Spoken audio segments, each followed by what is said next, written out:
안녕하세요. 미니스탁맨입니다. 2022년 1월 28일 주식 투자를 하면서 꼭 해야 할 공부가 있다 라는 주제로 미니스탁 매수일지 말씀드려 보겠습니다.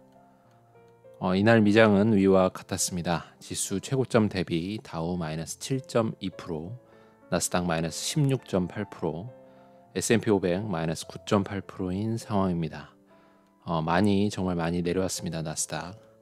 뉴욕 마감 기사 간단히 살펴보겠습니다. 첫 번째, 대규모 경기 부양, 미국 GDP 5.7% 올랐다. 1984년 이후 최대이다.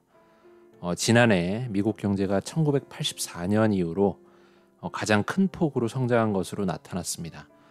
팬데믹 이전이 연간 한 2.3% 정도 나라가 성장하는 걸로 평균적으로 나왔었는데 21년 연간 기준으로 5.7%, 거의 2배 가까이 GDP 성장을 했다고 합니다. 이 덩치 큰 세계에서 제일 큰 국가가 5.7%의 성장, 놀랍습니다. 최근 임금 증가, 공급망 문제, 높은 인플레이션 등 좋은 소식이 하나도 없었는데 GDP 역대적 성장 수치 발표로 인해서 좀 시장에 좋은 분위기를 가져올 수 있을지가 기대가 되고 있습니다.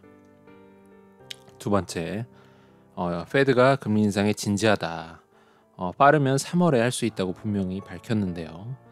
차라리 이쯤 되면 빨리 금리 인상을 언제, 얼마로 하겠다고 정확히 확정을 좀 지어 주었으면 좋겠습니다. 빨리. 그래야 불확실성도 제거가 되고 오히려 주가에 긍정적인 분위기를 가져올 수 있지 않을까 싶습니다.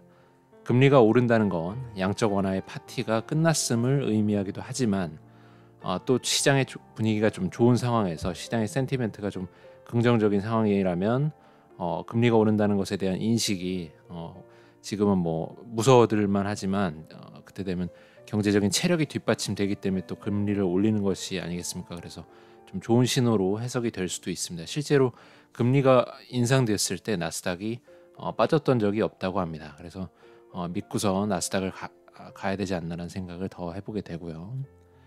세 번째, 변동성 확대. 넷플릭스 7.5% 반등했다. 테슬라 11.56% 급락했다.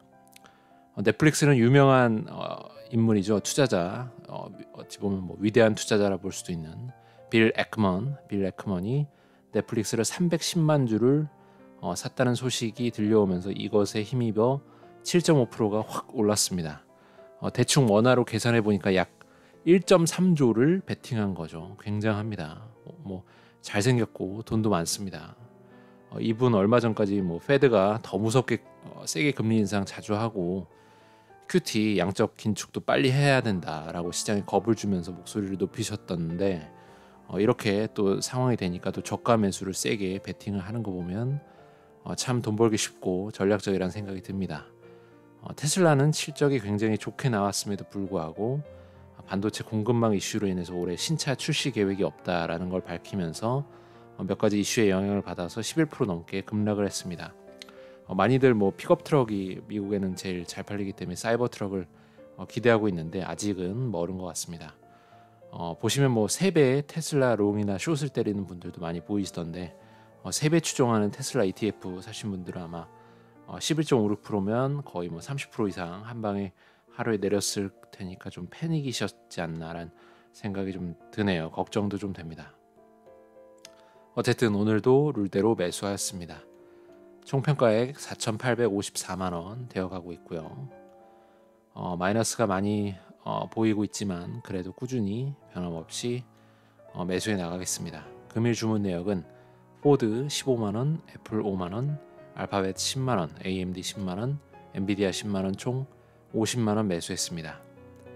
오늘 살펴볼 책은 어떻게 경제적 자유를 얻을 것인가 중에서입니다. 주식 투자를 위해서 꼭 해야 할 일, 꾸준히 뉴스를 접하는 것 외에도 성공적인 주식 투자를 위해 습관처럼 반드시 갖춰야 할 일들이 있습니다. 다음은 그것들에 대해 제가 정리해 본 내용입니다. 전문가 의견 듣기. 주식 투자 전문가들은 많지만 모든 전문가의 말을 들을 필요는 없습니다.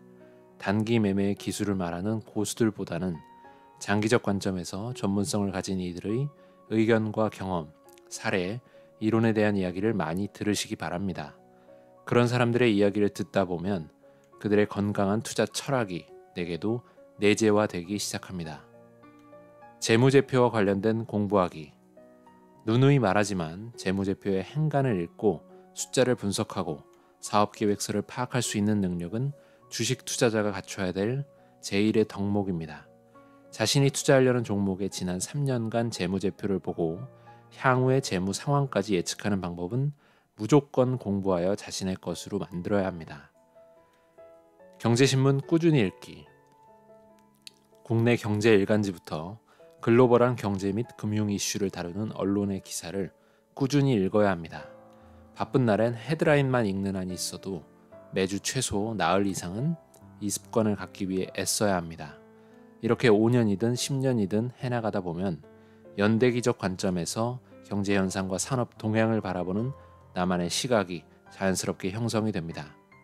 다만 기업이나 경제와 관련된 심도 있는 주제의 기사를 읽어야 한다는 점에 유의하시기 바랍니다.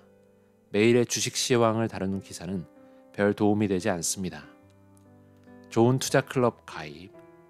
자본시장 내에나 개인 투자자들 사이에는 양질의 투자 스터디 그룹 혹은 클럽들이 많습니다. 그중 내게 좋은 영향력을 주는 한두 개에 참여해서 경제와 금융을 바라보는 객관적 시각을 함양하고 정보나 지식을 습득하는 일을 게을리하지 말아야 합니다. 성공적인 주식 투자를 위해서 이런 행동들은 반드시 습관으로 만들어야 된다는 것인데요. 첫 번째, 전문가 의견 듣기는 사실 직접 전문가를 찾아서 의견을 내가 들어보면 좋겠지만 그럴 시간적 여유도 없으실 테고 또 반대로 그 유명하신 분들이 날 쉽게 만나줄 리가 없겠죠. 그렇지만 우리는 유튜브 시대를 살고 있기 때문에 너무나 환경이 좋아졌습니다. 3프로TV, 김작가TV, 신사임당 등 경제 관련 채널을 보시면 전문가의 의견들을 아주 자세하고도 다양하게 들어보실 수가 있으니까 내 노력이 부족할 따름입니다. 두 번째, 재무제표와 관련된 공부하기는 회계사 수준까지는 아니더라도 일반인이 주식 투자를 하기 위한 어느 정도의 범주로 가이드를 잡아주려는 회계책들이 아마 많습니다. 기초적인 수준의 지식들만 다루는 것들만 봐도 충분히 도움이 됩니다. 그래서 그런 책을 한두 권 정도 보고 실제 사례를 통해서 내가 투자한 종목들의 사례 보고서를 보고서 연습을 해보는 것만으로도 충분하지 않나라고 생각이 듭니다. 세 번째, 경제신문 꾸준히 읽는 것의 장점을 동의하지 않는 분은 아마 없으실 것 같습니다.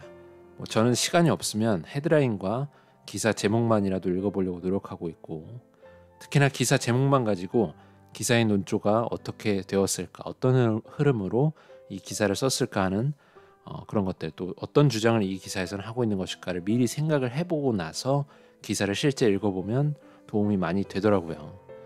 경제신문을 꾸준히 읽으라는 내용에는 각 증권사의 애널리스트 리포트도 꾸준히 함께 보면 당연히 내 시야를 확장하고 틀을 잡는 데 도움이 될 거다라는 생각이 듭니다.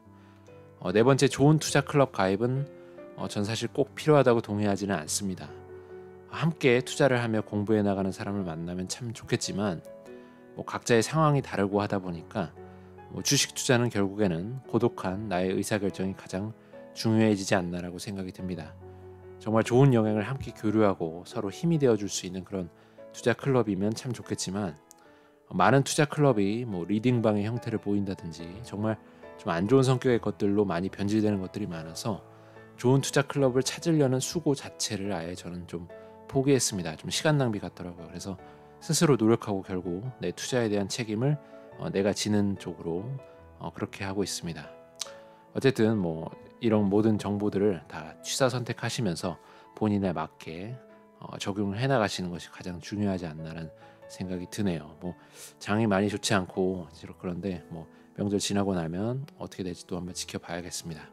오늘은 여기까지 하겠습니다. 모두 성공 투자 기원 드리고요. 좋은 하루 되셨으면 좋겠습니다. 감사합니다.